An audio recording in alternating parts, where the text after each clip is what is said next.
നിങ്ങൾക്കറിയുന്നത് പോലെ ഇത് നമ്മൾ ഒന്നിച്ച് നടത്തുന്ന യാത്രയാണ്, സംയുക്ത യാത്രയാണ്. ഈ യാത്രയിൽ നിങ്ങളുടെ സാന്നിധ്യം അനിവാര്യമാണ്. അതുകൊണ്ട് തന്നെ നിങ്ങളുടെ വിളികൾ വേണം. യൂട്യൂബിൽ പോയി നിങ്ങൾ സന്ദേശങ്ങൾ ഇടണം. അപ്പോൾ നിങ്ങൾക്ക് വിളിക്കാനുള്ള നമ്പർ സ്ക്രീനിൽ ഇപ്പോൾ തെളിയുന്ന നമ്പറിലേക്ക് നിങ്ങൾ വിളിക്കണം. വിളിക്കേണ്ട നമ്പർ 0484284510 04842830 അതേപോലെ നിങ്ങൾക്ക് ദൃശ്യങ്ങൾ അയക്കാനും വാർത്തകൾ അയക്കാനും ഒരു വാട്സപ്പ് നമ്പറുണ്ട് 6235968937 6235968937. അതുപോലെ യൂട്യൂബിൽ പോയിട്ട് നിങ്ങൾ 24news.com ലോഗിൻ ചെയ്ത് നിങ്ങളുടെ സന്ദേശങ്ങൾ അവിടെ കുറിക്കുക. ആ സന്ദേശങ്ങൾ കൂടി എൻ്റെ ഫോണിലേക്ക് വരുന്നു. അപ്പോൾ നിങ്ങളുടെ സന്ദേശങ്ങളും വിളികളും ഒക്കെയായിട്ട് നമ്മുടെ യാത്ര തുടരുന്നു. അപ്പോൾ ഒരിക്കൽ കൂടി എല്ലാവർക്കും സ്വാഗതം. ഞാൻ ആദ്യത്തെ സ്റ്റോറിയിലേക്ക് കടക്കുകയാണ്. കട്ടപ്പന ഇരട്ട കൊലപാതക കേസിലെ ദുരൂഹതകൾ മറനീക്കി പുറത്തു വന്നതാണ് ഇന്നത്തെ വാർത്താ പകൽ ഏറ്റവും പ്രധാനപ്പെട്ട വാർത്തകളിൽ ഒന്ന്. കക്കാട്ടുകടയിലെ വാടക വീട്ടിലെ മുറിക്കുള്ളിൽ കുഴിച്ചുമൂടിയ നിലയിൽ വയോധികന്റെ മൃതദേഹാവശിഷ്ടം ഇന്ന് കണ്ടെത്തി. പ്രതി നിതീഷ് ചുറ്റിക്കൊണ്ട് തലക്കടിച്ചാണ് കൂട്ടാളിയായ വിഷ്ണുവിന്റെ പിതാവ് വിജയനെ കൊലപ്പെടുത്തിയത്. വിഷ്ണുവിന്റെ സഹോദരിയുടെ നവജാത ശിശുവിനെ കൊന്നു കുഴിച്ചുമൂടിയ സ്ഥലത്ത് പോലീസ് ഇന്ന് പരിശോധന നടത്തുകയാണ്. ഇപ്പോഴും പ്രതി നിതീഷിനെ സ്ഥലത്ത് എത്തിച്ചിട്ടുണ്ട്. ഈ സംഭവ സ്ഥലത്ത് നിന്ന് രാഹുൽ വിജയൻ തത്സമയം ചേരുന്നു. രാഹുൽ വിജയൻ, ഇന്ന് എന്തൊക്കെ ദുരൂഹതകൾ മാറാനാണ് പോലീസിന് അന്വേഷണം സഹായിച്ചത്?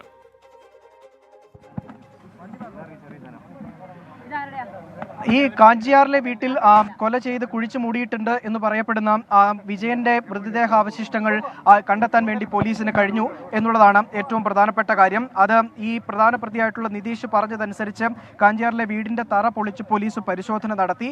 ഒരു കാർഡ്ബോർഡ് പെട്ടിക്കുള്ളിൽ 3ആയി മടക്കിയ നിലയിലായിരുന്നു മൃതദേഹം ഉണ്ടായിരുന്നത്. പിന്നീട് അത് പൂർണ്ണമായും പുറത്തെടുത്ത് ഇൻക്വസ്റ്റ് നടപടികളൊക്കെ പൂർത്തിയാക്കി പോസ്റ്റ്മോർട്ടത്തിനായി മാറ്റുകയും ചെയ്തിട്ടുണ്ട്. DNA പരിശോധനാ ഫലം ഉൾപ്പെടെ വന്നെങ്കിൽ മാത്രമേ ഇത് വിജയന്റെ മൃതദേഹം തന്നെയാണോ എന്നുള്ള കാര്യം സ്ഥിരീകരിക്കാൻ കഴിയുക. അതിനുശേഷം നിതീഷ് പറഞ്ഞ രണ്ടാമത്തെ കൊലപാതകം, അതായത് 2016 നടന്ന കൊലപാതകത്തിന്റെ തെളിവുകൾ ശേഖരിക്കുന്നതിനും ആ നവജാത ശിശുവിന്റെ മൃതദേഹാവശിഷ്ടങ്ങൾ കുഴിച്ചിട്ട സ്ഥലത്ത് നിന്ന് കണ്ടെത്താനുമാണ് പോലീസ് ശ്രമം നടത്തിയത്. അത് കട്ടപ്പനയിലെ സാഗര ജംഗ്ഷൻ അടുത്ത് ഇവർ നേരത്തെ താമസിച്ചിരുന്ന വീടിനടുത്താണ്. അവിടെ ഇത്രയും നേരം പരിശോധന ഉണ്ടായിരുന്നു. പക്ഷേ അത് ഇതുവരെയും തെളിവുകളൊന്നും കണ്ടെത്താൻ കഴിഞ്ഞിട്ടില്ല. ഇന്നത്തെ പരിശോധന അവസാനിപ്പിക്കുകയും ചെയ്തു. സ്വാഭാവികമായിട്ടും പോലീസിനെ സംബന്ധിച്ചിടത്തോളം വലിയ വെല്ലുവിളി അതിലുണ്ട്. കാരണം 4 ദിവസം മാത്രം പ്രായമുള്ള ഒരു കുഞ്ഞിനെയാണ് കൊലപ്പെടുത്തി കുഴിച്ചിട്ടത്. മാത്രമല്ല 8 വർഷം കഴിയുകയും ചെയ്തു. മൃതദേഹാവശിഷ്ടങ്ങൾ കണ്ടെത്താനുള്ള സാധ്യത വളരെ വിരളമാണെന്ന് പോലീസ് ആദ്യമേ തന്നെ പറയുകയും ചെയ്തിട്ടുണ്ട്. എന്തായാലും ഇന്നത്തെ പരിശോധനയിൽ ഒന്നും കണ്ടെത്താൻ കഴിയാത്തതുകൊണ്ട് ഇന്ന് ഫോറൻസിക് സംഘം മടങ്ങിയിട്ടുണ്ട്. നാളെ രാവിലെ വീണ്ടും പരിശോധന പുനരാരംഭിക്കുകയും ചെയ്യും. ഇതിൽ ഏറ്റവും പ്രധാനപ്പെട്ട കാര്യം ഒരു മോഷണ കേസുമായി ബന്ധപ്പെട്ട തെളിവെടുപ്പാണ്, അല്ലെങ്കിൽ മോഷണ കേസുമായി ബന്ധപ്പെട്ട അന്വേഷണമാണ് 2 കൊലപാതകങ്ങളിലേക്ക് പോലീസിനെ നയിച്ചത്, അല്ലെങ്കിൽ പോലീസിന്റെ അന്വേഷണം നയിച്ചത് എന്നുള്ളതാണ് ഏറ്റവും പ്രധാനപ്പെട്ട കാര്യം. അത് നാടിനെ തന്നെ ഞെട്ടിക്കുന്ന ഒരു സംഭവമായി മാറിയിട്ടുണ്ട്. ഇങ്ങനെ ഒരു കൊലപാതകങ്ങൾ നടന്നിട്ടുണ്ടോ എന്നോ, അല്ലെങ്കിൽ ഇങ്ങനെ കുറച്ച് ആളുകൾ ഈ കാഞ്ചിയാറിൽ താമസിക്കുന്നുണ്ടെന്നോ പോലും ആളുകൾക്ക് അറിയില്ലായിരുന്നു എന്നുള്ളത് വളരെ പ്രധാനപ്പെട്ട ഒരു കാര്യം തന്നെയാണ്. എന്തായാലും ഇതിൽ 2016 നവജാത ശിശുവിനെ കൊലപ്പെടുത്തിയതുമായി ബന്ധപ്പെട്ട് 3 പ്രതികളാണുള്ളത്. അതിൽ ഇന്ന് മൃതദേഹാവശിഷ്ടങ്ങൾ കണ്ടെത്തിയ വിജയനും പ്രതിയാണ്. 2016 കുട്ടിയെ കൊലപ്പെടുത്തിയ കേസിൽ വിജയനും പ്രതിയാണ്. മാത്രമല്ല ഈ നിതീഷിന്റെ കൂട്ടാളിയായിട്ടുള്ള വിഷ്ണുവും ഇതിൽ പ്രതിയായിട്ടുണ്ട് എന്നുള്ളത് നമുക്ക് മനസ്സിലാക്കാൻ കഴിഞ്ഞിട്ടുണ്ട്. മറ്റൊന്ന് ഈ വിജയനെ കൊലപ്പെടുത്തിയ കേസാണ്. വിജയനെ കൊലപ്പെടുത്തിയ കേസിൽ വിജയന്റെ ഭാര്യയും മകനും പ്രതികളാണ്. ഇവർക്കെതിരെ ഈ 5 പേർക്കെതിരെയും കൊലപാതക തെളിവ് നശിപ്പിക്കൽ എന്നീ വകുപ്പുകൾ ഉൾപ്പെടെ ചുമത്തിക്കൊണ്ടാണ് പോലീസ് കേസെടുക്കുകയും ചെയ്തിട്ടുള്ളത്. എന്തായാലും ഇതിൽ മറ്റു ദുരൂഹതകൾ ഇനിയും നീങ്ങാനുണ്ട്. ഈ നിതീഷ് എങ്ങനെ ഈ കുടുംബവുമായി ബന്ധപ്പെട്ടു, അവർ എങ്ങനെയാണ് ഈ നിതീഷുമായി അടുപ്പത്തിലാകുന്നത്, ഈ നിതീഷ് ഒരു പൂജാരിയാണെന്ന് പറഞ്ഞിരുന്നു, ഏത് തരത്തിലുള്ള പൂജകളാണ് നിതീഷ് ചെയ്തിരുന്നത് എന്നതടക്കമുള്ള കാര്യങ്ങൾ ഇനിയും കണ്ടെത്തേണ്ടതുണ്ട്. നമ്മളിപ്പോൾ നിൽക്കുന്നത് ഈ കട്ടപ്പന സാഗര ജംഗ്ഷനിലാണ്. അതായത് ഈ വിജയന്റെ കുടുംബം ആദ്യം താമസിച്ചിരുന്ന സ്ഥലത്താണ്. ഇങ്ങനെ ഒരു പശ്ചാത്തലം, അല്ലെങ്കിൽ ഏതെങ്കിലും ഒരു പൂജയുടെ പശ്ചാത്തലം, അല്ലെങ്കിൽ ഇങ്ങനെ ഒരു കഥകളൊക്കെ അവർക്ക് വലിയ അത്ഭുതമായിട്ടാണ് തോന്നുന്നത്. അതുകൊണ്ട് തന്നെ പോലീസ് ഈ വിഷയത്തിൽ കൂടുതൽ പരിശോധനകൾ ഉടൻ തന്നെ നടത്തുകയും ചെയ്യും. Okay, thank you Rahul Vijayan. Idukki കാഞ്ചിയാറിലെ ഇരട്ട കൊലപാതകത്തിൽ ഞെട്ടിക്കുന്ന വിവരങ്ങളാണ് പുറത്തു വന്നുകൊണ്ടിരിക്കുന്നത്. നാടിനെ നടക്കുന്ന അരുംകൊലകൾക്ക് അറുതിയില്ലേ, ജനങ്ങൾ ചോദിക്കുന്നു. നമുക്ക് പൊതുജനങ്ങളുടെ പ്രതികരണങ്ങളിലേക്കൊന്ന് കടന്നു ചെല്ലാം. അവർക്ക് പറയാനുള്ള ഉത്കണ്ഠ എന്തൊക്കെയാണെന്ന് അറിയണ്ടേ? കൂടി വരുന്നുണ്ട്. ഇതിപ്പം ആദ്യം ചെറുതായ രീതിയിലായിരുന്നു, ഇപ്പം കൂട്ടമായിട്ട് കൊലപാതകം നടക്കുന്നത്. കഞ്ചാവ്, മയക്കുമരുന്ന്, MDMA അങ്ങനെയൊക്കെ ഉള്ള, ഈവൻ ഇപ്പോൾ ഗുളികൾ വരെ ഉണ്ട്. ആ സാധനങ്ങളുടെ ഉപയോഗമാണ് പെട്ടെന്ന് ആളെ വയലൻ്റ് ആക്കുകയും ചെറിയ കാര്യങ്ങൾക്ക് പോലും കൊന്നുകളയുന്ന ഒരു നിസ്സാര കാര്യമായി കണ്ടുകൊണ്ട് കൊലപാതകം കൂടുന്നതാണ് എൻ്റെ അഭിപ്രായം.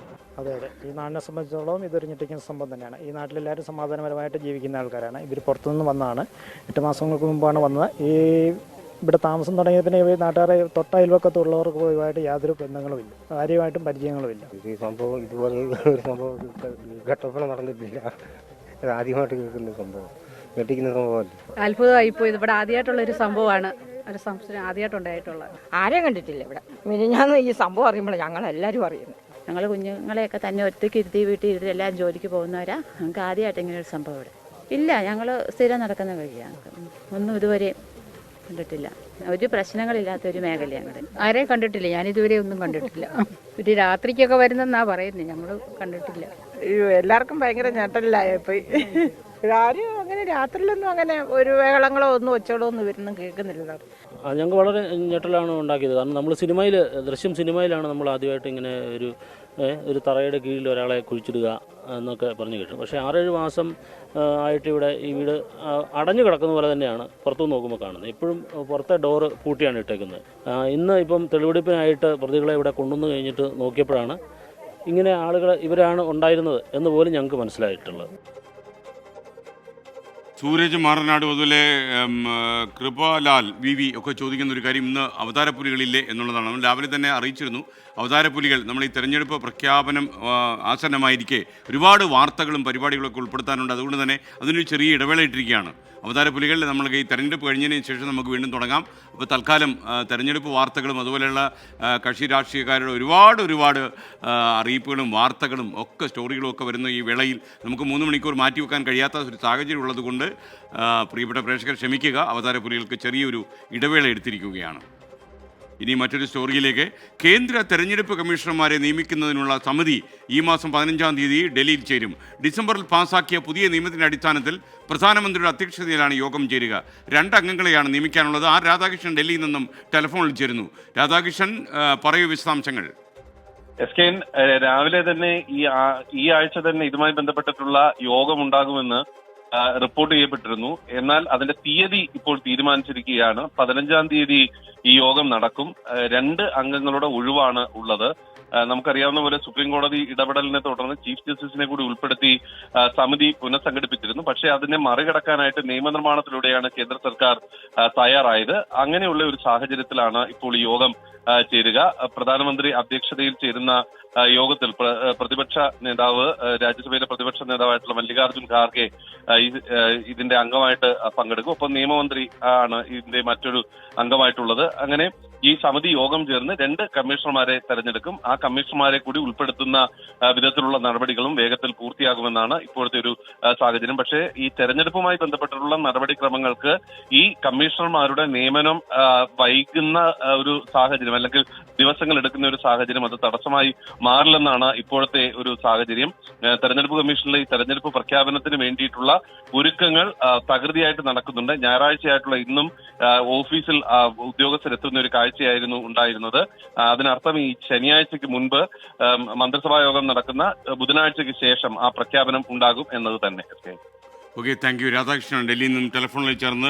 സജീഷ് കുമാർ SKN അവതാരപ്പുലികൾ എന്ന പരിപാടി വീണ്ടും നിർത്തിയിൽ ശക്തമായ പ്രതിഷേധം അറിയിക്കുന്നു. കാര്യമായ ആലോചനയില്ലാതെയാണ് വീണ്ടും പരിപാടി തുടങ്ങിയെന്ന് മനസ്സിലായി. അത് വേണ്ടിയിരുന്നില്ല. അങ്ങനെയല്ല സജീഷ് കുമാർ, ഈ പരിപാടി നമ്മൾ തീർച്ചയായിട്ടും ഒരു പരിപാടി ആരംഭിക്കും. അതിൻ്റെ ഗ്രാഫിക്കൽ ഡിസൈൻ, അതിൻ്റെ സെറ്റ്, അതിൻ്റെ ഫ്ലോർ, ഇതെല്ലാം നമ്മൾ അതിൻ്റെ കോസ്റ്റ്യൂം, അങ്ങനെ ഒരുപാട് പ്ലാനിംഗ് ഉണ്ട്. അപ്പോൾ ആ പ്ലാനിംഗ് എല്ലാം നടപ്പിലാക്കി നമ്മൾ തന്നെ, അതായത് 24-ന് സ്റ്റാർ അവതാരകർ മാത്രം പങ്കെടുക്കുന്ന പരിപാടി ആയതുകൊണ്ട് അതിനൊരു ഇടവേളയിട്ടാൽ പ്രത്യേകിച്ച് പ്രശ്നങ്ങളൊന്നുമില്ല. പ്രിയപ്പെട്ട പ്രേക്ഷകർ നമ്മോട് സഹകരിക്കണമെന്ന് മാത്രമല്ല ഒരുപാട് എയർ ടൈം ഇപ്പോൾ നമുക്ക് ഈ തെരഞ്ഞെടുപ്പ് പ്രമാണിച്ച് ചിലവാക്കേണ്ടതുണ്ട്. അപ്പം നമുക്ക് ഈ 3 മണിക്കൂർ ദൈർഘ്യത്തിൽ ഇത് കൊണ്ടുപോകാൻ തൽക്കാലം കഴിയാത്തത് കൊണ്ടാണ് നമ്മൾ ഈ ഇടവേളയിൽ ഇത്രയും ആഴ്ചകൾ നമുക്ക് പിന്തുടരാൻ പറ്റി. വീണ്ടും എനിക്ക് തോന്നുന്നു താങ്കളുടെ പ്രതിഷേധമൊക്കെ നമ്മൾ ഈ പരിപാടി വീണ്ടും തുടരുമ്പോൾ താങ്കൾക്ക് ഇല്ലാതാകും എന്നാണ് എൻ്റെ വിശ്വാസം. മാത്രമല്ല നമ്മളൊരു കുടുംബം പോലെ പോകുന്ന ഒരു സംവിധാനമാണല്ലോ. അപ്പോൾ അതുകൊണ്ട് തന്നെയാണ് സിജോ മോൻ വിൽസൺ ചോദിക്കുന്നു, ഈ കാഞ്ചിയാർ നടന്നത് ദൃശ്യം മോഡൽ കൊലപാതകമാണോ?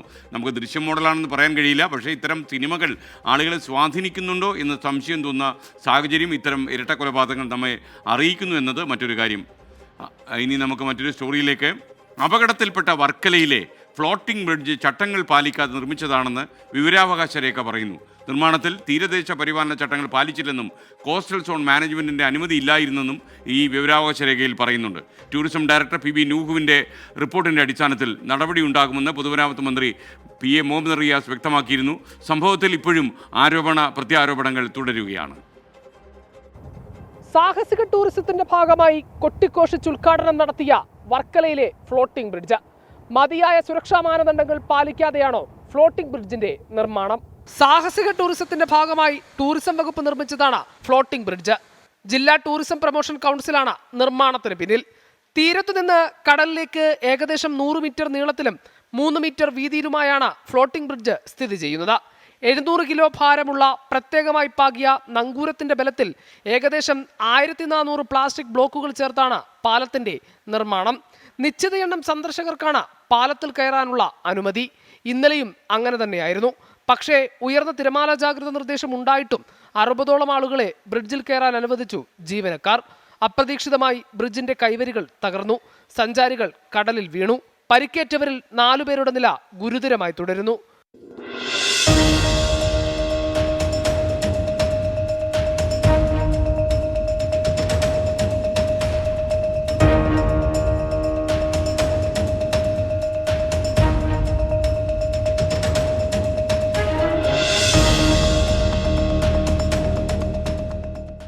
വർക്കല ബീച്ചിൽ ടൂറിസം വകുപ്പിന് നിർമ്മാണങ്ങൾ നടത്താൻ സംസ്ഥാന സർക്കാരിന്റെയും കേന്ദ്ര സർക്കാരിന്റെയും എന്തൊക്കെ അനുമതികൾ വേണമെന്ന കോളേജ് അധ്യാപകനും പരിസ്ഥിതി പ്രവർത്തകനുമായ സഞ്ജീവ് നൽകിയ വിവരാവകാശത്തിന് മറുപടി ലഭിച്ച രേഖയിൽ ഇങ്ങനെ പറയുന്നു. തീരദേശ പരിപാലന ചട്ടങ്ങൾ പാലിക്കാതെയാണ് നിർമ്മാണമെന്നും കോസ്റ്റൽ സോൺ മാനേജ്മെന്റിന്റെ അനുമതിയില്ലെന്നും വ്യക്തമായി മറുപടി. അങ്ങനെയിരിക്കെ എങ്ങനെയാണ് വർക്കല ബീച്ചിലെ ഫ്ലോട്ടിംഗ് ബ്രിഡ്ജ് പ്രവർത്തനം ആരംഭിച്ചത്? ഇതു സംബന്ധിച്ച് സഞ്ജീവ് വിജിലൻസിന് പരാതിയും നൽകിയിട്ടുണ്ട്. കഴിഞ്ഞ ഒരു 5-6 വർഷം ചെയ്തേക്കുന്ന ഓരോ കാര്യങ്ങളെടുത്ത് നോക്കിക്കഴിഞ്ഞാൽ എൻ്റെ 2022 വരെ ഡാറ്റയുണ്ട്. അതിന് വർക്കലയ്ക്ക് വേണ്ടി വലുതായിട്ട് പൈസ ചിലവാക്കിയിട്ടൊന്നുമില്ല. ടൂറിസം ഡിപ്പാർട്ട്മെൻറ്റ് ഇഷ്ടംപോലെ പൈസ ചിലവാക്കിയിട്ടുണ്ട്. ഈ പല പ്രോജക്റ്റുകളും കൊളാപ്സിബിൾ സ്റ്റേജോ അബൻഡൻസ് സ്റ്റേജിലോ ആൾക്കാർ കയറാത്ത സ്റ്റേജിലോ ആണ് വർക്കലയിൽ നടത്തിക്കുന്ന പ്രോജക്റ്റെങ്കിലും അത് കൃത്യമായിട്ട് തന്നെ പറയാൻ പറ്റും. ഈ കഴിഞ്ഞ 3-4 വർഷം ചെയ്തേക്കുന്ന സാധനങ്ങൾ ഡയറക്ടറാണ് ഉത്തരം പറയേണ്ടത്. സംഭവത്തിൽ രാഷ്ട്രീയ ആരോപണങ്ങളും പ്രത്യാരോപണങ്ങളും മുറുകുകയാണ്. ടൂറിസം ഡയറക്ടറുടെ റിപ്പോർട്ടിന് ശേഷം നടപടിയെടുക്കുമെന്ന് മന്ത്രി മുഹമ്മദ് റിയാസ്. കാലാവസ്ഥയിൽ മാറ്റങ്ങളുണ്ടെങ്കിൽ അതിനനുസരിച്ച് ശ്രദ്ധിക്കേണ്ടതുണ്ട് എന്നൊക്കെയുള്ള വിവരം നേരത്തെ കൊടുത്താണ്. അപ്പോൾ ഇത് എന്തൊക്കെയാണ് എന്നുള്ളത് റിപ്പോർട്ട് കിട്ടിയതിന് ശേഷം ഒരു തീരുമാനം കൈക്കൊള്ളും. പാലം തകർന്നത് ആരുടെ വീഴ്ചയെന്നാണ് പ്രതിപക്ഷ നേതാവിന്റെ ചോദ്യം. ഈ 100 മീറ്റർ കടലിലേക്ക് ഈ പാലം, ഈ ഫ്ലോട്ടിംഗ് ബ്രിഡ്ജ് പണിയാൻ എന്ത് പരിശോധനയാണ്, എന്ത് പഠനമാണ് നടത്തിയിട്ടുള്ളത്? എന്ത് സുരക്ഷാ സംവിധാനമാണ് അതിനകത്ത് ഏർപ്പെടുത്തിയിട്ടുള്ളത്? ഏത് കമ്പനിയാണ് ഇത് പണിതത്? കമ്പനിക്ക് മാനദണ്ഡങ്ങൾ മറികടന്നാണോ കൊടുത്തത്? എന്ത് സുരക്ഷാ സംവിധാനമാണ് ഇതിനകത്ത് ഉണ്ടായത്? പൊട്ടി വീഴാണ്. സംഭവത്തിൽ അഴിമതിയുണ്ടെന്നും ജുഡീഷ്യൽ അന്വേഷണം വേണമെന്നും അടൂർ പ്രകാശ് MP. ഇതിനകത്ത് എന്തൊക്കെ അഴിമതി നടന്നു? ഒരു ജുഡീഷ്യൽ അന്വേഷണം ഈ കാര്യത്തിൽ നടക്കണം. അത് ജുഡീഷ്യൽ അന്വേഷണം നടക്കണമെന്ന് പറയുമ്പോൾ ഇത് ശാസ്ത്രീയമായി പഠനം നടത്തിയിരുന്നു. പണം എത്ര ചെലവഴിച്ചു, ആ പണം ചെലവഴിച്ചതിൻ്റെ അനുസരിച്ച് ഇവിടെ സ്ഥാപിച്ചു കഴിഞ്ഞപ്പോൾ ഇതാരാണ് ഇപ്പോൾ ഇത് നടത്തുന്നത്? ഇത്തരം കാര്യങ്ങളൊക്കെ പുറത്തു വരട്ടെ, ജനങ്ങളറിയട്ടെ. അതേസമയം ബ്രിഡ്ജിന്റെ നടത്തിപ്പ് ചുമതലയുള്ള സ്വകാര്യ ഏജൻസിക്കാണ് ഉത്തരവാദിത്തമെന്ന് Varkala municipality chairman KM Laji പറഞ്ഞു. തദ്ദേശ സ്വയംഭരണ സ്ഥാപനങ്ങൾക്ക് ഇതിൽ പങ്കില്ലെന്നും കൂട്ടിച്ചേർത്തു. സുരക്ഷിതത്വം അവർ തന്നെ അതിനുവേണ്ടിയുള്ള ഏർപ്പാട് ചെയ്തിട്ടുണ്ട് എന്നാണ് നമുക്ക് അറിയിപ്പ് തന്നിട്ടുള്ളത്. അതിനുവേണ്ടിയുള്ള എല്ലാ സംവിധാനവും ഈ അഡ്വഞ്ചർ ടൂറിസം സൊസൈറ്റി തന്നെ നേതൃത്വം കൊടുത്ത് നടത്തുന്ന ഈ പരിപാടികൾക്കെല്ലാം നൽകുന്ന ഏജൻസികൾ ആ സുരക്ഷിതത്തോടു കൂടിയാണ് നടപ്പിലാക്കുന്നതെന്നും ഉറപ്പ് നൽകിയിട്ടുണ്ട്. അപ്പം നഗരസഭയിൽ നിന്ന് ഇപ്പോൾ ടൂറിസം നടപ്പിലാക്കുന്ന ഇത്തരം പരിപാടിക്ക് പ്രത്യേകിച്ച് തദ്ദേശ സ്വയംഭരണ സ്ഥാപനത്തിൻ്റെ അനുമതിയോ മറ്റോ വേണ്ട. അല്ലാതെ തന്നെ ഒരു നിർദ്ദേശം ടൂറിസം വകുപ്പിൻ്റെ തന്നെ അത്തരത്തിലൊരു ഓർഡർ നേരത്തെ നിലവിൽ നിൽപ്പുണ്ട്. അത് ചെയ്യാനുള്ള അധികാരം. ഇനി പൂർണ്ണമായ സുരക്ഷ ഉറപ്പാക്കിയ ശേഷം മാത്രമേ ഫ്ലോട്ടിംഗ് ബ്രിഡ്ജ് പ്രവർത്തിക്കാൻ അനുവദിക്കൂവെന്നാണ് നഗരസഭയുടെ നിലപാട്. ഭാഗ്യം ഒന്നുകൊണ്ട് മാത്രമാണ് ഇന്നലെ വലിയൊരു ദുരന്തം ഒഴിവായത്. അങ്ങനെ വലിയൊരു ദുരന്തത്തിലേക്ക് കാര്യങ്ങൾ പോയിരുന്നെങ്കിൽ ഈ മനുഷ്യജീവനുകൾക്ക് ആരുത്തരവാദിത്തം പറയും? ഇനിയും ഫ്ലോട്ടിംഗ് ബ്രിഡ്ജുകൾ നിർമ്മിക്കാൻ തന്നെയാണ് ടൂറിസം ഡിപ്പാർട്ട്മെന്റിന്റെ തീരുമാനം. ഇതിനൊക്കെയും മതിയായ സുരക്ഷ പാലിക്കപ്പെടുന്നുണ്ടോ? റിജോ വൈരാജുവിനും രാജേഷിനുമൊപ്പം ഹരികൃഷ്ണൻ, 24 തിരുവനന്തപുരം. പൊതുജനം കഴുതയല്ല സാർ. ഗുരുതര വീഴ്ചകൾ വരുത്തിയാണ് വർക്കലയിലെ ഫ്ലോട്ടിംഗ് ബ്രിഡ്ജ് നിർമ്മിച്ചതെന്നാണ് പുറത്തുവരുന്ന റിപ്പോർട്ടുകളിൽ കാണുന്നത്. എന്ത് ധൈര്യത്തിലാണ് ഇത്തരം സ്ഥലങ്ങളിൽ പോവുക എന്നാണ് പൊതുജനങ്ങൾ ചോദിക്കുന്നത്. കാണാം ജനങ്ങളുടെ പ്രതികരണങ്ങൾ. ശരിക്കും അവർ ഇന്നലെ സുരക്ഷ പാലിച്ചായിരുന്നു. പെട്ടെന്നൊരു അപ്രതീക്ഷിതമായ ഒരു കടൽ വന്നു.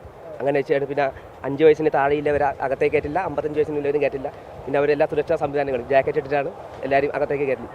അപ്രതീക്ഷിതമായ ഒരു തിര വന്നു, അങ്ങനെ സംഭവിച്ചാണ്. ഈ വെള്ളത്തിൽ കിടക്കണമെങ്കിൽ ശരി, അവരും മറ്റുള്ളവരെ ഈ പറഞ്ഞ സേഫ്റ്റി നോക്കുമല്ലോ. അത് സംഭവിക്കണ എപ്പോഴും സംഭവിക്കും. കൃത്യമായ നിർദ്ദേശം കൊടുക്കും. പക്ഷേ ഭാഗ്യത്തിനും ആളഭയം വലുതായിട്ട് ഉണ്ടാവാത്ത ഒരു ഗുണമാണ്. പിന്നെ രാത്രി ആയതുകൊണ്ട് തിരക്ക് കുറച്ച് കുറഞ്ഞു വന്നു, അതൊരു ഗുണമാണ്. സേഫ്റ്റി റോപ്പല്ല പിടിച്ചത്. അപ്പോൾ എല്ലാവരും കൂടെ ഒരു ബലം കൊടുത്തപ്പോഴത്തേന് ഇത് ലോക്ക് വിട്ടുപോയി എത്തുന്നത്. അപ്പോൾ ആ ലോക്ക് വിട്ടുകൊണ്ടാണ് എല്ലാവരും കൂടെ ഒരുമിച്ച് താഴോട്ട് വീണത്. അപ്പോൾ 10-15ഓളം പേര് നിലത്തോട്ട് വീണത്. ഒരു സുരക്ഷ കൂട്ടണം, പിന്നെ കൂട്ടണം. ഇന്നലെ തന്നെ രണ്ടുപേർ കണക്ക് ഒരു പരിക്കായിട്ടിട്ടില്ലേ? അപ്പോൾ അവരുടെ കാര്യമൊക്കെ ആലോചിക്കുമ്പോൾ സുരക്ഷ കൂട്ടണ്ടേ? ഒരു തട്ടിക്കൂട്ട് സെറ്റപ്പാണെന്ന് തോന്നുന്നത് കണ്ടിട്ട്. നമ്മൾ പക്ഷേ ഇത് ആദ്യമായിട്ടാണ് കാണാൻ വരുന്നത്. സുരക്ഷ കൂട്ടുക, അതുപോലെ തന്നെ അതിന് സേഫ്റ്റി മെഷേഴ്സ് നല്ല കുറവാണ്. അതെ, സുരക്ഷ കാണുമ്പോഴേ അറിയാം സുരക്ഷ കുറവാണെന്നുള്ളത്. ജസ്റ്റ് 2 റോപ്പ് മാത്രമേ കൊടുത്തിട്ടുള്ളൂ. സ്ട്രോങ് ആയിരിക്കാം, എന്നാലും നല്ല ഗ്യാപ്പാണ്. കുട്ടികളൊക്കെ തന്നെ അതിൻ്റെ ഇടയിൽ കൂടെ പോകാനുള്ള സാധ്യതയുണ്ട്. ഇതൊരു അഡ്വഞ്ചർ പ്രവൃത്തി എന്നാണ് അവർ പറയുന്നത്. അത് കാരണം അവർക്ക് അതിനുള്ളൊരു സ്കോപ്പുണ്ട്. കാരണം പക്ഷേ അവർ അതിൽ കൊച്ചു പിള്ളേരെയും ഈ നടക്കുന്ന ഇവരൊന്നും അറിഞ്ഞുകൂടാത്ത ആൾക്കാരെയും കയറ്റുമ്പോഴേക്കും അങ്ങനെയുള്ളൊരു അഡ്വഞ്ചർ എന്താണ് അഡ്വഞ്ചർ എന്ന്. കാരണം ഞാനിവിടെ ഇരിക്കുമ്പോഴേക്കും എന്നും കുറേ പിള്ളേർ കരഞ്ഞുകൊണ്ട് പോകുന്നതാണ്. അവിടെ ഇടിച്ചു, ഇവിടെ ഇടിച്ചു, കാല് മുറിഞ്ഞു, കൈ ഈ റോപ്പിനിടയിലായി മുറിഞ്ഞു. അപ്പം ഇതൊരു വലിയൊരു അപകടം നടന്നത് ഇന്നലെ. സജീഷ് കണ്ണൂർ ഈ അവതാരപുരികൾ നിർത്തിയതിൽ പ്രതിഷേധം അറിയിച്ച സജീഷ് കണ്ണൂർ SKN പരിപാടി കാണാനുള്ള ആഗ്രഹം കൊണ്ടാണ് പ്രതിഷേധം എന്ന് പറഞ്ഞത്, മറ്റൊന്നുമായി എടുക്കേണ്ടതില്ല. തീർച്ചയായിട്ടും എനിക്കറിയാം സജീഷ്, നിങ്ങൾ ആ പരിപാടി അത്ര കൂടുതൽ ഇഷ്ടപ്പെട്ടത് കൊണ്ടാണ് താങ്കളത് പറയുന്നതെന്ന് എനിക്ക് മനസ്സിലായിട്ടുണ്ട്. ഇവൻ നായർ പറയുന്ന ഒരു കാര്യം, ഉപ്പുമുളക് അവസാനിപ്പിച്ചത് അപലപനീയമാണ്.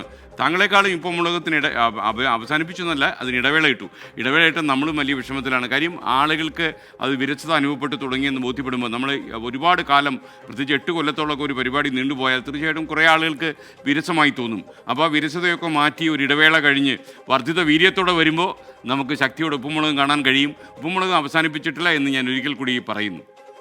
ഇനി തൃശ്ശൂർ കനകമലയിലേക്ക്. കനകമല കിഴക്കേമുക്ക് മലയിൽ തീപിടുത്തം. സമീപത്തെ പാടശേഖരത്തിൽ നിന്ന് തീ മലയിലേക്ക് പടർന്നു. ഫയർഫോഴ്സും വനംവകുപ്പും നാട്ടുകാരും ചേർന്ന് തീ അണയ്ക്കാൻ ഇപ്പോഴും ശ്രമം തുടരുന്നു. സൂരജ് സജി തൃശ്ശൂരിൽ നിന്ന് ചേരുന്നു. സൂരജ് സജി, വിശദാംശങ്ങൾ. എന്തായാലും വലിയൊരു തീപിടുത്തമാണ് ഈ കനകമലയിൽ ഉണ്ടായിരിക്കുന്നത്. ഉച്ചയ്ക്ക് 2 മണിയോട് കൂടിയാണ് ഈ മേഖലയിൽ തീപിടുത്തം ഉണ്ടായത്. പക്ഷേ ഇതുവരെയും ഈ തീ നിയന്ത്രണ വിധേയമായിട്ടില്ല എന്നുള്ളത് തന്നെയാണ് ഏറ്റവും പ്രധാനപ്പെട്ട കാര്യം. വൈകുന്നേരം ഉച്ചയ്ക്ക് 2 മണിയോട് കൂടി ഇതിന് സമീപത്തെ നെൽവയലിലാണ് ആദ്യം തീപിടുത്തം ഉണ്ടാകുന്നത്. ആ തീ പിന്നീട് ഈ മലയിലേക്ക് പടർന്നു പിടിക്കുകയായിരുന്നു. ഇപ്പോൾ ഫയർഫോഴ്സ് എന്തായാലും 4 യൂണിറ്റ് ഫയർഫോഴ്സ് മേഖലയിൽ ക്യാമ്പ് ചെയ്യുന്നുണ്ടെങ്കിലും ഈ തീപിടുത്തം ഉണ്ടായ മേഖലയിലേക്ക് ഈ ഫയർ എഞ്ചിന് എത്താൻ കഴിയാത്തതാണ്, ഈ തീ നിയന്ത്രണ വിധേയമാക്കാൻ കഴിയാത്തത് എന്നുള്ളതാണ് നിലവിൽ ഫയർഫോഴ്സ് തന്നെ വ്യക്തമാക്കുന്നത്. ഫയർഫോഴ്സിന്റെ ചെറിയ വാഹനം മാത്രമാണ് ഈ മേഖലയിലേക്ക് എത്തിയിട്ടുള്ളത്. അതുകൊണ്ട് തന്നെ ചെറിയ രീതിയിൽ മാത്രമാണ് ഈ തീ വെള്ളമൊഴിച്ച് കെടുത്തുന്ന തരത്തിലേക്ക്, അല്ലെങ്കിൽ വെള്ളമടിച്ച് തീ കെടുത്തുന്ന തരത്തിലേക്ക് കാര്യങ്ങൾ കൊണ്ടുപോകാൻ സാധിച്ചിട്ടുള്ളത്. അതുകൊണ്ട് തന്നെ ഫയർ ബ്രേക്ക് സംവിധാനം ഉപയോഗിക്കുക എന്നുള്ളതാണ് നിലവിൽ ഈ ഫയർഫോഴ്സ് ലക്ഷ്യമിടുന്നത്. അതായത് ഇപ്പോൾ ഈ തീപിടുത്തമുണ്ടായ മേഖലയ്ക്ക് അകലെ വനാതിർത്തിയോട് ചേർന്നുകൊണ്ട് ഈ കൃത്രിമമായി തീ ഇടുന്നു. ആ തീ പിന്നീട് കെടുത്തിയ ശേഷം ഈ തീ അങ്ങോട്ടേക്ക് കത്തി എത്താത്ത തരത്തിലേക്ക് വനമേഖലയും ഇപ്പോൾ ഈ തീപിടുത്തമുണ്ടായ മേഖലയും തമ്മിൽ വേർതിരിക്കുക എന്ന ഫയർ ബ്രേക്ക് സംവിധാനത്തിലേക്കാണ് നിലവിൽ ഈ വനം വകുപ്പും അതുപോലെ തന്നെ ഫയർഫോഴ്സും കടന്നിരിക്കുന്നത്. അത്തരത്തിൽ ഈ മേഖലയാകെ ഈ ഫയർ ബ്രേക്ക് സംവിധാനം ഉപയോഗപ്പെടുത്തിക്കൊണ്ട് തീ നിയന്ത്രണ വിധേയമാക്കാനുള്ള ഒരു ശ്രമമാണ് നടത്തുന്നത്. അധികം വൈകാതെ തന്നെ തീപിടുത്തം നിയന്ത്രണ വിധേയമാക്കാൻ കഴിയും എന്നൊരു പ്രതീക്ഷ വനം വകുപ്പ് വെക്കുന്നുണ്ട്. പക്ഷേ എന്നാൽ പോലും ഈ കടുത്ത വേനലാണ്. അതിന്റെ ഭാഗമായിക്കൊണ്ട് തന്നെ ഈ മേഖലയിലാകെ മരങ്ങൾ ഉൾപ്പെടെ ഈ ഉണങ്ങി നിൽക്കുന്ന ഒരു സാഹചര്യമാണുള്ളത്. അതുകൊണ്ട് തന്നെ അതീവ ഗൗരവത്തോടു കൂടി തീ നിയന്ത്രണ വിധേയമാക്കാനുള്ള നടപടികളിലേക്കാണ് ഈ വനം വകുപ്പും അതുപോലെ തന്നെ ഫോറസ്റ്റും കടന്നിരിക്കുന്നത്. നാട്ടുകാരും സഹായത്തിനുണ്ട്. എന്തായാലും വലിയ രീതിയിൽ തീ അണയ്ക്കാനുള്ള ശ്രമം ഈ മേഖലയിലാകെ നടത്തിക്കൊണ്ടിരിക്കുകയാണ്. പ്രേക്ഷകരെ, പ്രതികരണവേദി തുടരുകയാണ്. അപ്പോൾ RR വേൾഡിൽ നിന്നൊരു സന്ദേശം അറിയിച്ചിരുന്നു, SKN മാസപ്പിറവി കണ്ടാൽ അറിയിക്കണം. തീർച്ചയായിട്ടും അത് പിന്നെ നമ്മൾ അറിയിക്കാതിരിക്കും. ഇതുവരെ പിറവി കണ്ടിട്ടില്ല. അപ്പോൾ മാസപ്പിറവി കണ്ടാൽ നമ്മൾ തീർച്ചയായിട്ടും അറിയിക്കും. അപ്പോൾ പ്രേക്ഷകർ അതിനായിട്ട് സങ്കടപ്പെടേണ്ട കാര്യമില്ല. ഇനി കോഴിക്കോട്ടേക്ക്. കോഴിക്കോട് മെഡിക്കൽ കോളേജിലെ മരുന്ന് വിതരണത്തിൽ കടുത്ത പ്രതിസന്ധി എന്ന് ഞങ്ങളുടെ ബ്യൂറോ റിപ്പോർട്ട് ചെയ്യുന്നു. കോടികളുടെ കുടിശ്ശിക വന്നതോടെ വിതരണക്കാർ മരുന്ന് നൽകുന്നത് നിർത്തിവെച്ചു. സർക്കാർ ഫണ്ട് ലഭിച്ചാൽ മാത്രമേ പ്രശ്നം പരിഹരിക്കാൻ കഴിയൂവെന്നാണ് മെഡിക്കൽ കോളേജ് അധികൃതർ പറയുന്നത്. വല്ലാത്ത അവസ്ഥയാണ് ഇപ്പോൾ മെഡിക്കൽ കോളേജിൽ. ജീവൻ രക്ഷാ മരുന്നുകൾ, സർജിക്കൽ ഉപകരണങ്ങൾ എന്നിവയുടെ വിതരണം പൂർണ്ണമായി മുടങ്ങും. 8 മാസത്തെ കുടിശ്ശികയായി 75 കോടി രൂപയാണ് വിതരണക്കാർക്ക് നൽകാനുള്ളത്. കുടിശ്ശിക തീർക്കാതെ മരുന്ന് നൽകില്ലെന്ന കടുത്ത നിലപാടിലാണ് വിതരണക്കാർ. കുടിശ്ശിക ഞങ്ങൾ മുഴുവൻ ചോദിച്ചിട്ടില്ല. ഡിസംബർ 30 വരെയുള്ളത്. ഡിസംബർ മാസം 30 വരെയുള്ള കുടിശ്ശിക കിട്ടിക്കഴിഞ്ഞാൽ പിറ്റേ ദിവസം തന്നെ സപ്ലൈ പുനരാരംഭിക്കുന്നതാണ്. ഇല്ലെങ്കിൽ മുമ്പോട്ട് പോകാൻ കഴിയില്ലല്ലോ. സാധനം വാങ്ങാൻ പൈസ ഉണ്ടെങ്കിലല്ലേ നമുക്ക് വാങ്ങാൻ കഴിയുള്ളൂ. കമ്പനികൾ നമുക്ക് കൊടുക്കാനുള്ള പേയ്മെന്റ് മുഴുവനും പെൻഡിംഗ് ആയി നിൽക്കുകയാണ്. മെഡിക്കൽ കോളേജിലെ HDS ഫാർമസിയിൽ അവശേഷിക്കുന്നത് 2 ദിവസത്തെ വിതരണത്തിലുള്ള മരുന്നുകൾ മാത്രം. 4 മാസത്തെ കുടിശ്ശികയെങ്കിലും നൽകി പ്രശ്നം പരിഹരിച്ചില്ലെങ്കിൽ രോഗികൾ മരുന്ന് കിട്ടാതെ വലയും. രോഗികൾക്ക് ദുരിതമല്ലേ, ആശ്രയിച്ച് വരുന്നത് ഹോസ്പിറ്റലിലേക്കാണ്. അവർ മരുന്ന് കൊടുത്തില്ലെങ്കിൽ രോഗികളെ പിന്നെ അങ്ങോട്ട് പോകും. ദൈവത്തിൻ്റെ നാടായിരിക്കുന്ന കേരളത്തിലേക്ക് വേദനയില്ലെങ്കിൽ ആരോഗ്യവകുപ്പ് കൈകാര്യണ്ടേ, പാവപ്പെട്ടവർക്കും ജീവിക്കണ്ടേ. വിഷയം ആരോഗ്യവകുപ്പിന്റെ ശ്രദ്ധയിൽപ്പെടുത്തിയെന്ന് മെഡിക്കൽ കോളേജ് അധികൃതർ അറിയിച്ചു. പ്രശ്നപരിഹാരത്തിന് സർക്കാർ ഫണ്ട് ലഭ്യമാകണമെന്നാണ് വിശദീകരണം. ഇത് തിരുവനന്തപുരം മുതൽ കാസർഗോഡ് വരെയുള്ള പ്രശ്നമാണ്. ഇവിടുത്തെ പ്രശ്നം മാത്രമല്ല. ഇതൊന്നും നിങ്ങൾ എന്നോട് ചോദിച്ചു എഴുതേണ്ട സാധനമേ അല്ല. ഒക്കെ മുകളിലാണ് കാര്യം. നമുക്ക് പൈസ അങ്ങോട്ട് കിട്ടി നമുക്ക് കൊടുക്കാത്തേ ഉള്ളൂ. കാരുണ്യ ആരോഗ്യ സുരക്ഷാ പദ്ധതി, കാരുണ്യ ബെനവലന്റ് ഫണ്ട് എന്നിവയിലൂടെ 175 കോടി രൂപ സംസ്ഥാന സർക്കാർ കോഴിക്കോട് മെഡിക്കൽ കോളേജിന് നൽകാനുണ്ട്. ഇതാണ് നിലവിലെ പ്രതിസന്ധിക്ക് പ്രധാന കാരണം. പ്രശ്നപരിഹാരത്തിന് ആരോഗ്യവകുപ്പിന്റെ അടിയന്തര ഇടപെടൽ ഉണ്ടായില്ലെങ്കിൽ മെഡിക്കൽ കോളേജിലെ മരുന്ന് വിതരണം കടുത്ത പ്രതിസന്ധിയിലാകും. ഒപ്പം മരുന്ന് കിട്ടാതെ രോഗികൾ ദുരിതത്തിലുമാകും. കോഴിക്കോട് നിന്നും മുനീഫ് തിരൂരിനൊപ്പം അരുൺ പൂപ്പറമ്പ, 24. പൊതുജനം കഴുതയല്ല സാർ. വല്ലാത്ത പ്രതിസന്ധിയിലാണ് മെഡിക്കൽ കോളേജിൽ ചെന്നുപെട്ടിരിക്കുന്നത്. അത്യാവശ്യം വേണ്ട ജീവൻ രക്ഷാ മരുന്നുകൾ പോലും ഇല്ലാത്ത അവസ്ഥയാണ്. മരുന്ന് കുറിച്ചാൽ രോഗികൾ നെട്ടോട്ടമായി ചീട്ടുമായിട്ട് ഇനി ഞങ്ങൾ എങ്ങോട്ട് പോകണം എന്നാണ് പൊതുജനങ്ങൾ നമ്മുടെ മൈക്കിന് നേരെ ചോദിച്ചത്. ജനങ്ങളിപ്പോൾ എന്താ ചെയ്യുക, പിന്നെ ബുദ്ധിമുട്ടൂലേ, ജനങ്ങൾക്ക് കഷ്ടപ്പാടിനല്ലാതെ. അതിപ്പോൾ സർക്കാർ നോക്കണ്ടല്ലോ, അത് കൊടുക്കാഞ്ഞപ്പോൾ ഒരു നോക്കേണ്ട സംഗതിയല്ല ഇപ്പോൾ അത്. മരുന്ന് എന്ന് പറഞ്ഞാൽ മരുന്ന് നമുക്ക് ഇപ്പോൾ കിട്ടാത്ത ഭയങ്കര പ്രശ്നം തന്നെയാണ്. സർക്കാർ അതിനൊരു ഇത് കാണണം തന്നെയാണ് എൻ്റെ ഒരു അഭിപ്രായം. ദുരിതത്തിലാവുമല്ലോ, ആരോഗ്യവകുപ്പ് അതിൻ്റെ നടപടികൾ സ്വീകരിക്കണം. മരുന്നില്ലേ പിന്നെ ഈ മെഡിക്കൽ കോളേജിൽ നിന്ന് പറഞ്ഞിട്ട് കാര്യമില്ലല്ലോ. ഒരുപാട് സാധാരണക്കാരായ രോഗികൾ മറ്റ് വഴിയില്ലാണ്ടാകുമ്പോഴാണ് ഇവിടെ എത്തുന്നത്. പക്ഷെ അധികാരികൾ എത്രയും പെട്ടെന്ന് തന്നെ അതിന് വേണ്ട മരുന്നുകൾ എത്തിക്കുക. അത് രോഗികളെ നല്ലോണം ബാധിക്കും, ചെറിയ തോതിലൊന്നുമല്ല. കാരണം എല്ലാവരുടെ അടുത്തൊന്നും പോകുമ്പോൾ പൈസ ഉണ്ടായി നിലവിലല്ലോ. പിന്നെ തന്നെയല്ല ഇപ്പോൾ മരുന്നിന് ഭയങ്കര വിലയാണ്, പുറത്തുനിന്ന് വാങ്ങുന്ന എല്ലാ മരുന്നിനും. രോഗികളെ സംബന്ധിച്ച് എന്തായാലും ഇവിടെ നിന്ന് മരുന്ന് കിട്ടണം. അതിനുള്ള സംവിധാനങ്ങൾ എന്തായാലും ഉണ്ടാവുമെന്ന് വിചാരിക്കുകയാണ്. ഇപ്പം ഇന്ന് ഇവിടെ ഇല്ല.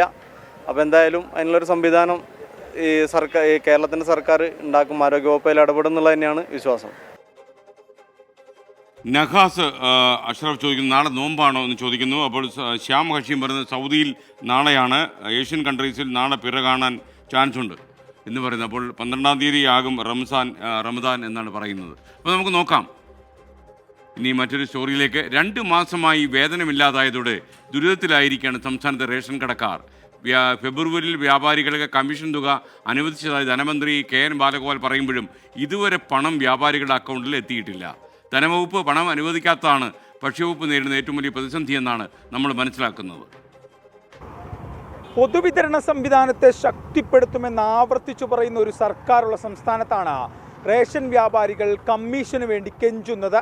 ജനുവരി ഫെബ്രുവരി മാസത്തിലെ കമ്മീഷൻ ഇനത്തിൽ 29 കോടിയോളം രൂപയാണ് റേഷൻ വ്യാപാരികൾക്ക് ലഭിക്കാനുള്ളത്.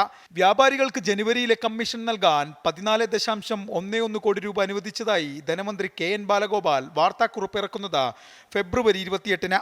എന്നാൽ നാളുകൾ പിന്നിട്ടിട്ടും വ്യാപാരികൾക്ക് 1 രൂപ പോലും കിട്ടിയില്ല. ഇതുമായി ബന്ധപ്പെട്ട പരാതികൾ റേഷൻ വ്യാപാരികൾ മുഖ്യമന്ത്രിക്കും ഭക്ഷ്യമന്ത്രിക്കും നൽകിയെങ്കിലും സർക്കാരിന് ഒരനക്കവുമില്ല. ജനുവരി മാസത്തെ ഫെബ്രുവരി മാസത്തെ കമ്മീഷൻ നമുക്ക് കിട്ടിയിട്ടില്ല. അത് കഴിഞ്ഞ ഫെബ്രുവരി 28-ാം തീയതി 14,11 കോടി രൂപ അനുവദിച്ചിട്ടുണ്ടെന്ന്. പക്ഷേ അത് ഭക്ഷ്യവകുപ്പിന് കിട്ടിയിട്ടില്ല എന്നാണ് എനിക്ക് മനസ്സിലാക്കുന്നത്. കാരണം ഇത് ധനകാര്യ വകുപ്പാണ് അനുവദിച്ചിട്ടുള്ളത്. കൃത്യമായി വേതനം ലഭിക്കാതായതോടെ റേഷൻ സാധനങ്ങളുടെ പണമടയ്ക്കാനും ജീവനക്കാർക്ക് കൂലി നൽകാനും കെട്ടിടത്തിന് വാടക നൽകാനും സാധിക്കാത്ത അവസ്ഥയെന്നും വ്യാപാരികൾ. എത്ര കാലം ഇങ്ങനെ കടം മേടിച്ച് പിടിച്ചു പോകും എന്നൊന്നും പറയാൻ പറ്റാത്ത ഒരവസ്ഥയിലേക്ക് വയ്ക്കൊണ്ടിരിക്കുകയാണ്. ഇതെന്നാണ് എന്നൊരു ഉറപ്പും ഭക്ഷ്യവകുപ്പ് തരുന്നില്ല. അല്ലെങ്കിൽ തന്നെ മാർച്ച് 10-ാം തീയതി അല്ലെങ്കിൽ 15-ാം തീയതി കിട്ടും എന്നൊരു ഉറപ്പ് ഭക്ഷ്യവകുപ്പിന് തരാൻ കഴിയുന്നില്ല. അതാണ് നമ്മളിപ്പോൾ നേരിടുന്നൊരു പ്രശ്നം, പ്രധാന പ്രശ്നം. സ്വന്തം കയ്യിൽ നിന്നും പണമെടുത്തും കടം വാങ്ങിയും കടയിൽ സാധനങ്ങൾ എത്തിക്കേണ്ട ഗതികേടും വ്യാപാരികൾ നേരിടുന്നു. ഇതിനിടയിലാണ് ഇ-പോസ് മെഷീനിലെ സാങ്കേതിക പ്രശ്നങ്ങൾ കാരണം റേഷൻ വിതരണം തടസ്സപ്പെടുന്നത്. അങ്ങനെ മൊത്തത്തിൽ പ്രതിസന്ധിയിലാണ് സംസ്ഥാനത്തെ റേഷൻ മേഖലയും വ്യാപാരികളും. സാമ്പത്തിക പ്രതിസന്ധി എന്ന പതിവ് പല്ലവിയാണ് ഇക്കാര്യത്തിലും സർക്കാരിന്. പൊതുവിതരണ സംവിധാനങ്ങളെ നിലനിർത്തേണ്ടത് സർക്കാരിൻ്റെ ഉത്തരവാദിത്വമാണ്. കേവലം കവലപ്രസംഗങ്ങൾക്കപ്പുറമുള്ള നടപടി ഇക്കാര്യത്തിൽ സംവിധാനങ്ങളുടെ ഭാഗത്തു നിന്നും ഉണ്ടാകണം. A V Jayashankar, 24, Thiruvananthapuram. ദിനേശ് ഹരിപ്പാട് ഒരു സന്ദേശം അയച്ചിരിക്കുന്നു. ഹരിപ്പാട് NH പനച്ചൂർ സുരേഷ് മാർക്കറ്റ് റോഡിൻ്റെ അവസ്ഥ വളരെ മോശമാണ്. മഴയ്ക്ക് മുമ്പ് എന്തെങ്കിലും ചെയ്തില്ലെങ്കിൽ ജനങ്ങൾ കഷ്ടപ്പെടുമെന്നാണ് അദ്ദേഹം പറയുന്നത്. ഹരിപ്പാട് കാർത്തികപ്പള്ളി ബൈറൂട്ട് കൂടിയാണ് ഇത് എന്ന് പറയുന്നു. മറ്റൊരു സ്റ്റോറിയിലേക്ക്, പഠിക്കാൻ ഇഷ്ടം പോലെ കുട്ടികളുണ്ട്, പക്ഷേ മതിയായ സൗകര്യങ്ങൾ ഇല്ല. പാലക്കാട് ചെങ്ങണിയൂർ GLPSലെ കുട്ടികൾ പഠിക്കുന്നത് 100 കൊല്ലം പഴക്കമുള്ള വാടക കെട്ടിടത്തിൽ ഇരുന്നാണ്. സ്വന്തം ഭൂമിയിലേക്ക് സ്കൂൾ മാറ്റണമെന്ന ആഗ്രഹം അധ്യാപകർക്കും അതേപോലെ രക്ഷിതാക്കൾക്കും ഒക്കെ ഉണ്ടെങ്കിലും ഇതുവരെ അതിനുള്ളൊരു വഴി തെളിഞ്ഞിട്ടില്ല.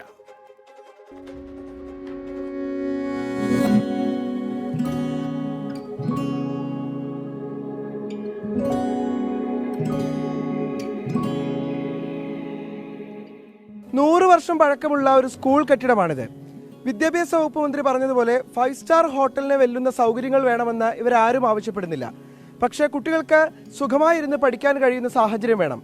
അതാണ് രക്ഷിതാക്കളുടെയും അധ്യാപകരുടെയും ആവശ്യം. സ്കൂളിന്റെ 100ാം വാർഷിക ആഘോഷമാണ് ഈ കാണുന്നത്.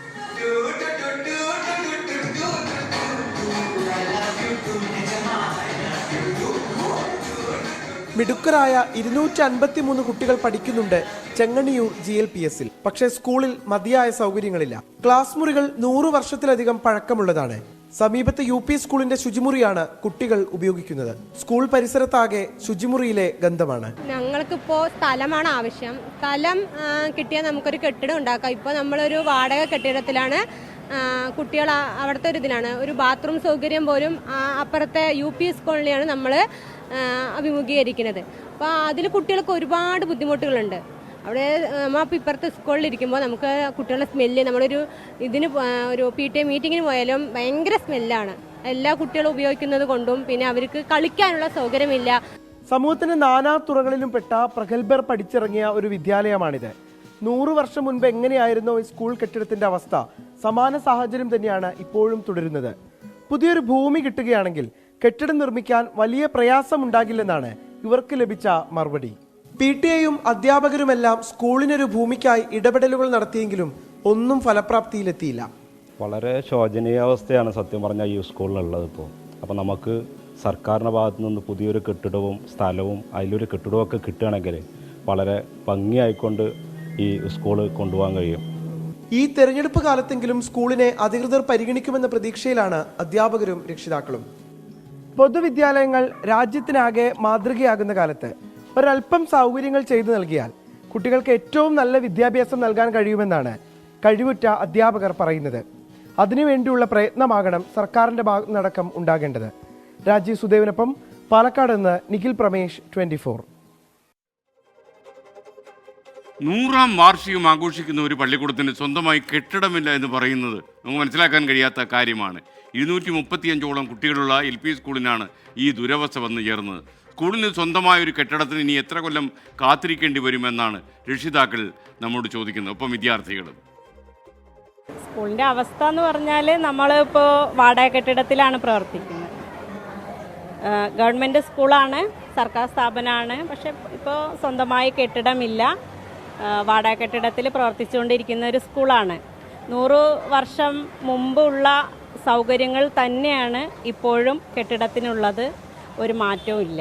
ഞങ്ങൾക്ക് ഈ പരിമിതി വെച്ചുകൊണ്ട് തന്നെയാണ് നമ്മുടെ ഈ വിദ്യാലയം നടന്നുകൊണ്ടിരിക്കുന്നത്. എന്നാലും നമ്മുടെ ഈ കൊളോൺ സബ് ജില്ലയിൽ തന്നെ 2ാം പന്തിയിൽ കുട്ടികളുടെ സ്ട്രെങ്ത്തിൻ്റെ ഇതിൽ 2ാം പന്തിയിൽ നിൽക്കുന്നൊരു സ്കൂളാണ്. പക്ഷെ എന്നാലും ആ ഉള്ള പരിമിതിയിൽ രക്ഷിതാക്കളുടെ ഫുൾ സപ്പോർട്ട് കൊണ്ട് നമ്മുടെ വിദ്യാലയം നല്ല രീതിക്ക് തന്നെ നടന്നുകൊണ്ടിരിക്കുകയാണ്. ഇപ്പോഴത്തെ ആവശ്യം എന്ന് പറഞ്ഞാൽ നമുക്ക് സ്കൂളിന് പുതുതായിട്ട് ഗവൺമെൻറ് അനുവദിച്ചിട്ടുള്ള സ്കൂളുകൾക്ക് ഒരു സ്വന്തമായിട്ട് സ്ഥലം ഉണ്ടെങ്കിൽ നമുക്ക് അതിനകത്ത് ബിൽഡിംഗ് വെക്കാനുള്ള മറ്റുള്ള MLA-മാരുടെയും MP-മാരുടെയൊക്കെ ഫണ്ടുണ്ട്. നമ്മൾ ആവശ്യപ്പെട്ട് ഒരുപാട് പ്രാവശ്യമായി ഇപ്പോൾ 6 വർഷത്തോളമായി ഞങ്ങൾ ഈ പ്രൊപ്പോസൽ കൊണ്ട് നടക്കാൻ തുടങ്ങിയിട്ട് അതിൻ്റെ പകുതി ഘട്ടങ്ങളായിട്ടുണ്ട്. ബാക്കി എത്രയും പെട്ടെന്ന് തന്നെ ആ സ്ഥലം അനുവദിച്ച് കിട്ടിയാൽ നമുക്ക് പുതിയൊരു ഘട്ടത്തിൽ മാറാൻ പറ്റും. കേരളത്തിലെ നിരവധി സ്കൂളുകൾ നമ്മൾ പല ആവശ്യങ്ങൾക്ക് വിസിറ്റ് ചെയ്തിട്ടുണ്ട്, പല പ്രോഗ്രാമുകളുടെ ഭാഗമായിട്ടും. അപ്പോൾ ഗവൺമെൻറ് സ്കൂളുകളുടെ പൊതു രീതി എന്ന് വെച്ച് കഴിഞ്ഞാൽ വളരെ സൗകര്യങ്ങൾ കൂടി വരുന്ന രീതിയാണ് നമുക്ക് കാണാൻ കഴിയും. പക്ഷേ ഇവിടെ ഈ സ്കൂൾ ഞാൻ ഈ ഇടയ്ക്ക് വിസിറ്റ് ചെയ്തായിരുന്നു. അപ്പോൾ സ്കൂളിലെ ക്ലാസ് റൂമുകളും അതുപോലെ തന്നെ ശുചിമുറിയൊക്കെ വിസിറ്റ് ചെയ്യുമ്പം എനിക്ക് വളരെ എന്താ പറയുക ഒരു റിലേറ്റീവ്ലി പരിതാപകരമായിട്ടാണ് തോന്നുന്നത്. കാരണം കുറച്ചുകൂടെ മെച്ചപ്പെട്ട അവസ്ഥയിലോട്ട് ഒരു പഠിക്കേണ്ട ഒരു സാഹചര്യമാണ് ഇന്ന് കുട്ടികൾക്ക് ഉള്ളത്. എങ്കിലും ചില സാങ്കേതിക പ്രശ്നങ്ങളാണ് ഇതിന് പുറകിലെന്ന് ഞാൻ മനസ്സിലാക്കുന്നു. ഇപ്പോഴൊരു വാർത്ത ഡൽഹിയിൽ നിന്ന് ആർ അച്യുതൻ റിപ്പോർട്ട് ചെയ്യുന്നു. സ്റ്റേറ്റ് ബാങ്ക് ഓഫ് ഇന്ത്യയുടെ ഇലക്ട്രൽ ബോണ്ട് കേസിൽ അവരുടെ ആവശ്യത്തിനെതിരെ CPIഎമ്മും സുപ്രീം കോടതിയിൽ കോടതിയലക്ഷ്യ ഹർജി സമർപ്പിച്ചു എന്നാണ് പറയുന്നത്. നാളെ സ്റ്റേറ്റ് ബാങ്ക് ഓഫ് ഇന്ത്യയുടെ സമയം നീട്ടാനുള്ള അപേക്ഷ കോടതി പരിഗണിക്കാനിരിക്കെയാണ് CPIഎം കോടതിയലക്ഷ്യ ഹർജി സുപ്രീം കോടതിയിൽ ഫയൽ ചെയ്തിരിക്കുന്നത്. ഇനി ചെങ്ങന്നൂർ സബ് ട്രഷറിയിൽ ദിവസേന എത്തുന്ന നൂറുകണക്കിന് സ്ത്രീകൾ അനുഭവിക്കുന്ന ദുരവസ്ഥയാണ് ഇനി ഞാൻ പറയാൻ പോകുന്നത്. പ്രാഥമിക ആവശ്യം നിറവേറ്റാൻ കഴിയാതെ വലയുകയാണ് വയോജനങ്ങളിൽ പലരും. ഇവിടെ എത്തുന്ന ഒരുപാട് ആളുകൾക്ക് ശുചിമുറി പോലുമില്ല. ശുചിമുറി ഇല്ലാഞ്ഞിട്ടല്ല, ലക്ഷക്കണക്കിന് രൂപ ചെലവഴിച്ച് നിർമ്മിച്ച ശുചിമുറി ചില ആളുകൾക്ക് വേണ്ടി മാത്രമായി റിസർവ് ചെയ്തിരിക്കുന്നു. അത് സാധാരണ ജനങ്ങൾക്ക് തുറന്നു കൊടുക്കുന്നില്ല എന്നാണ് പരാതി. കഷ്ടമാണ്. മാസങ്ങൾക്ക് മുമ്പാണ് ലക്ഷങ്ങൾ മുടക്കി മിനി സിവിൽ സ്റ്റേഷനുള്ളിൽ പ്രവർത്തിക്കുന്ന സബ് ട്രഷറിക്ക് സമീപത്തെ ശുചിമുറികൾ നവീകരിച്ചത്. ഇവയിൽ സബ് ട്രഷറി ഇടപാടുകാരായ വനിതകൾക്കുള്ള ശുചിമുറി അന്നു മുതൽ പൂട്ടിയിട്ടിരിക്കുകയാണെന്ന് പെൻഷൻകാർ അടക്കമുള്ളവരുടെ പരാതി. പ്രായാധിക്യമുള്ളവരാണല്ലോ ഇവിടെ വരുന്നത് പെൻഷൻ വാങ്ങാൻ. അവർക്കൊന്ന് മൂത്രം ഒഴിക്കണം അല്ലെങ്കിൽ ബാത്റൂമിൽ പോകണം എന്ന് പറയുമ്പോൾ അത് ഒരുപാട് അത്യന്താധുനിക സൗകര്യങ്ങളൊന്നും അല്ലെങ്കിൽ പോലും ഒരു സൗകര്യം ചെയ്തു കൊടുത്തത് അത് ഓപ്പൺ ചെയ്ത് കൊടുക്കുക എന്നുള്ളത് സാമാന്യ മര്യാദയാണ്. അതങ്ങനെ ചെയ്യാതിരിക്കുന്നത് 100% തെറ്റാണ്. സബ് ട്രഷറിയിലെ ഇടപാടുകാരായ പുരുഷന്മാർക്ക് വേണ്ടിയുള്ള ശുചിമുറി ജീവനക്കാർ ദിവസവും ഓഫീസ് സമയത്ത് രാവിലെ തുറക്കുകയും വൈകിട്ട് പൂട്ടിയിടുകയും ചെയ്യുന്നുണ്ട്. എന്നാൽ വനിതകളുടെ ശുചിമുറിയുടെ താക്കോൽ ജില്ലാ ട്രഷറിയിലാണ്. ഇത് സ്വകാര്യ സ്വത്ത് എന്ന രീതിയിൽ ചില ഉദ്യോഗസ്ഥർ മാത്രം ഉപയോഗിക്കുന്നു എന്നാണ് ഉയരുന്ന ആക്ഷേപം. സ്ത്രീകളായിട്ടുള്ളവർക്ക് ടോയ്ലറ്റിൽ പോകാനുള്ള മറ്റു സൗകര്യമില്ലാത്തപ്പം നിലവിൽ ഈ പുതിയതായി പണിതിട്ടുള്ള ഈ ടോയ്ലറ്റ് തുറന്നു കൊടുക്കേണ്ട അടിയന്തരമായിട്ടുള്ള ആവശ്യമാണ്. ഇത് താലൂക്ക് വികസന സമിതി അടക്കമുള്ള കാര്യങ്ങളിലും മാധ്യമങ്ങളിലൊക്കെ നിരവധി തവണ വാർത്ത വന്നിട്ടുള്ളതാണ്. എന്താണ് ഇത് തുറന്നു കൊടുക്കാത്തത് എന്നെ സംബന്ധിച്ച് അന്വേഷിച്ച് കൃത്യമായ നടപടി സ്വീകരിക്കേണ്ടതായിട്ടാണ്. പെൻഷൻകാർ ഉൾപ്പെടെ എല്ലാ മാസവും സബ് ട്രഷറിയെ ആശ്രയിക്കുന്നവരുടെ എണ്ണം 4000-ഓളം വരും. ഇവരിൽ പകുതിയോളം പേർ വനിതകളാണ്. താലൂക്ക് വികസന സമിതി യോഗത്തിൽ പരാതി ഉയർന്നെങ്കിലും തുടർ നടപടിയുണ്ടായില്ല. ഇത്രയധികം പേരെ ബാധിക്കുന്ന വിഷയമായിട്ടും അധികൃതർ നടപടി സ്വീകരിക്കാത്തതിൽ പ്രതിഷേധം ശക്തമാണ്. സബ് ട്രഷറിക്ക് പിന്നിലായി മുമ്പ് ഉപയോഗിച്ചിരുന്ന ശുചിമുറി മാലിന്യങ്ങൾ നിറഞ്ഞ നിലവിൽ ഉപയോഗിക്കാൻ പറ്റാത്ത നിലയിലുമാണ്. വിഷയത്തെപ്പറ്റി ബന്ധപ്പെട്ട ഉദ്യോഗസ്ഥരോട് തിരക്കിയെങ്കിലും അവർ പ്രതികരിക്കാൻ തയ്യാറായില്ല. ഒരു സർക്കാർ ഓഫീസിൽ പൊതുജനങ്ങൾക്ക് വേണ്ടി പണിത ശുചിമുറി ചില ഉദ്യോഗസ്ഥർ മാത്രം ഉപയോഗിക്കുന്നു. പ്രായമായവരടക്കം സ്ത്രീകൾ നിത്യവും അനുഭവിക്കുന്നത് വലിയ ദുരിതമാണ്. നമ്മുടെ സർക്കാർ ഓഫീസുകളെല്ലാം സ്ത്രീ സൗഹൃദമാണെന്ന പറച്ചിലുകൾ മാത്രം പോരാ. അങ്ങനെയാണെന്ന് പരിശോധിക്കാനും സർക്കാർ ഇടയ്ക്ക് തയ്യാറാകണം. MD അധീഷിനൊപ്പം മനീഷ് മഹിവാൽ, 24 ആലപ്പുഴ. ഒരുപാട് പണം ചിലവാക്കിയാണ് ശുചിമുറികളൊക്കെ നവീകരിച്ചത്. ഈ വനിതകൾക്ക് വേണ്ടിയുള്ള ശുചിമുറി തുറന്നു കൊടുക്കാത്തത് എന്താണ് എന്ന് ചോദിക്കുമ്പോൾ അതൊക്കെ ചില ആളുകൾക്ക് വേണ്ടി മാത്രമായി സംരക്ഷിച്ചിരിക്കുകയാണ് എന്ന മറുപടി ലഭിക്കുന്നു എന്നാണ് മനസ്സിലാക്കുന്നത്. ജനങ്ങളോട് നമ്മൾ ഇതിനെക്കുറിച്ച് ചോദിച്ചു. അവരുടെ പ്രതികരണങ്ങൾ. തുറക്കത്തില്ല, അപ്പോൾ താഴെ ഇട്ട് പൂട്ടിയിരിക്കും. അതവരോട് ചോദിച്ചാൽ അവർ ജീവനക്കാർ അവിടുത്തെ സ്റ്റാഫിനോട് ചോദിച്ചാൽ മനസ്സിലാവും എന്താണെന്ന്. അങ്ങനെ ഒരു സ്ഥാപനം ഗവൺമെൻറ് സ്ഥാപനത്തിൽ എങ്ങനെ അവർ സ്വന്തമായിട്ടൊരു ബാത്റൂം ഉണ്ടാക്കും? ഇത് പൊതുജനത്തിൻ്റെ അല്ലേ? അതിന് ആക്ഷൻ എടുത്തേ വെക്കും. ഞങ്ങൾ വർഷങ്ങളായി ഇരിക്കുന്നവരാണ്, സർവീസിലുള്ളവരും അതുപോലെ റിട്ടയർഡായവരുവാ, ഇവിടെ നിന്ന് ജോലി ചെയ്യുന്നവരുവാ. പക്ഷേ ഇതാ ബാത്റൂമുണ്ട്, പബ്ലിക് വൃത്തിയാക്കി ഇടുന്നില്ല. അവിടെ എല്ലാം ലോക്കായി കിടക്കും. ആർക്കും ഉത്തരവാദിത്തമില്ല. ആർക്കാണല്ലോ ഉത്തരവാദിത്തം? ആർക്കുമില്ല ഉത്തരവാദിത്തം. പുരുഷന്മാർക്കുള്ളത് കൊടുക്കും, സ്ത്രീകൾക്കുള്ളത് പൂട്ടിയിട്ടേക്കുക. അവരോട് ചെന്ന് താക്കോല് വാങ്ങിച്ചെങ്കിലേ നമുക്ക് കയറാനൊക്കത്തുള്ളൂ. സ്ത്രീകൾക്കുള്ളത് തുറന്നു കൊടുക്കുന്നില്ല, അത് നീറ്റുമല്ല. ലാസ്റ്റ് ഗ്രേഡുകാരുള്ളതല്ലേ, അവർ വൃത്തിയാക്കിയിടണ്ടായത്. ഇപ്പോൾ ഗവൺമെൻറ് ആശുപത്രിയിൽ ചെന്നാൽ എന്ത് വൃത്തിയാണ്, പക്ഷേ ഇവിടെ നമുക്ക് തുറന്നു തരത്തുമില്ല. ഇവരൊക്കെ ഒത്തിരി ബുദ്ധിമുട്ട് അനുഭവിക്കുന്നു. പ്രേക്ഷകർക്ക് വീണ്ടും സ്വാഗതം. 2 ബട്ടർഫ്ലൈസിൽ ഒരു ചോദ്യം. നാളെ നോമ്പാണ്, ഒന്ന് പറതറേ. നാളെ നോമ്പാണ്, മാസപ്പുറ കണ്ടിട്ടില്ല. നിങ്ങൾ തീർച്ചയായിട്ടും അത്യാവശ്യ വിവരങ്ങൾ ആവശ്യമുള്ള സമയത്ത് നമ്മൾ അറിയിച്ചിരിക്കും. ടെൻഷൻ ആവണ്ട. ഇപ്പോൾ PK കുഞ്ഞാലിക്കുട്ടിയുടെ പ്രസ്താവന വന്നിരിക്കുന്നു. K മുരളീധരൻ തൃശ്ശൂരിൽ പോയി മത്സരിക്കുന്നത് നരേന്ദ്രമോദി ഇറക്കിയ പുലിയെ മടയിൽ പോയി പിടിക്കാനെന്നാണ് PK കുഞ്ഞാലിക്കുട്ടി പറയുന്നത്. ഡബിൾ ഷൂട്ടറായിട്ടാണ് K മുരളീധരൻ തൃശ്ശൂരിൽ ചെന്നതെന്ന അദ്ദേഹത്തിൻ്റെ അഭിപ്രായം. ലോകത്തെവിടെയായാലും ഏത് സമയത്തും 24 വാർത്തകളും ഓഗ്മെന്റഡ് റിയാലിറ്റി പാക്കേജുകളും എക്സ്പ്ലെയിനറുകളും വിശദമായി കാണാൻ ഞങ്ങളുടെ യൂട്യൂബ് ചാനൽ നിങ്ങൾക്ക് സബ്സ്ക്രൈബ് ചെയ്യാം.